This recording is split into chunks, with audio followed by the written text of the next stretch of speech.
thank everybody for being here. And I'll tell you what, one thing's for sure, we're going to be in good hands if any one of these three gets elected. The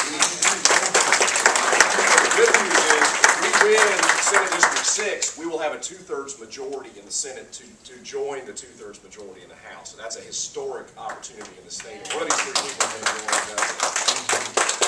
Josh, you asked earlier, you brought up the fiscal policy. We've gone from $21 billion in the state budget down to $17 billion. Georgia, we are very fortunate to be in this state. I know everybody in this room should recognize and thank our General Assembly because we have the lowest per capita expenditures, number 50 in the United States. We have actually surpassed Texas now as the most fiscally responsible state in the country. Now, as we come out of this recession and revenues start coming back in, how do we keep the cap? What would each of the candidates say about zero-based budgeting? Is that a viable option? Or how would you, if you're elected, make sure that we don't turn back into starting spending willy-nilly in the General Assembly?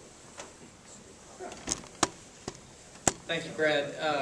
Absolutely, I'm for zero-based budgeting. And zero-based budgeting, for anybody that doesn't know, is just every department that takes government dollars every year will start at zero when they're justifying their budget. So I'm definitely for that. It allows a committee of folks to look at the dollars hard. How were they spent last year?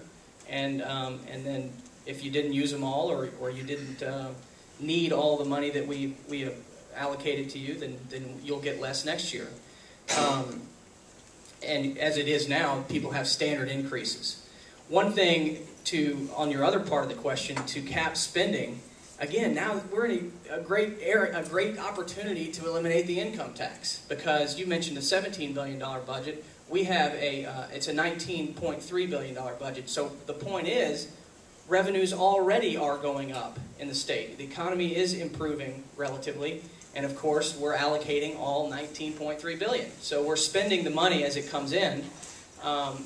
Eliminating the income tax would not be a revenue hit. I think it would be a revenue boon. Ultimately, but it would take some time. So, to answer your question, as we spend the money down for the $19.3 billion, you eliminate the income tax, there will be a natural flow towards letting you keep more of your money. Businesses will come here, jobs will be created, the economy will grow, and then we'll have great times. No, I'm kidding. The bottom line is we also do need to cap spending, which we have a balanced budget amendment. So, Brad, awesome question. I'm for yes, no doubt about it. Here's the situation. When we start getting more revenue in the bank, I keep thinking as a business guy, if I have good months or good years, I put money away. I think there's a time, it's a roller coaster ride anyway. There's going to be good years and bad years, and we're 50th, like you said. Why not put the money away and save it for a tough time? Because I'm going to tell you, if we don't change this thing in November 6th, there are going to be tough times for us all. Our children, people ask me why I'm running. And we've got a major debt problem. Major, not only for our children, but for all of us sitting up here.